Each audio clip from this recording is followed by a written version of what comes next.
ẹ̀wẹ̀ só o dídí ará ilé, ẹ̀wẹ̀ só o, ẹ káàárọ̀ o. So ebe ní subscribe rí Ayọ̀ọ́lá food o, Ikokore oúnjẹ Ijebu wa oúnjẹ rẹ̀ dání o. Okay, so that was my daddy making. I can't speak her language, but I can prepare a dish. That's one period. So after you're done making your base, you add your cocoyam and water yam mixture as if you're making ojojo. But this time around, you're adding it into hot water. Then you mix.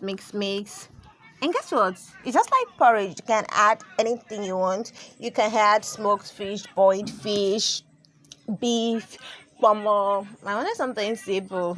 All I wanted to do was just eat. I'm leaving just with fish. It's delicious. In fact, if you don't add anything, it's delicious. That's the beauty of Ikokore. What's your cultural dish? Let me know. Can you speak your language? Let me know. And don't forget to like and subscribe.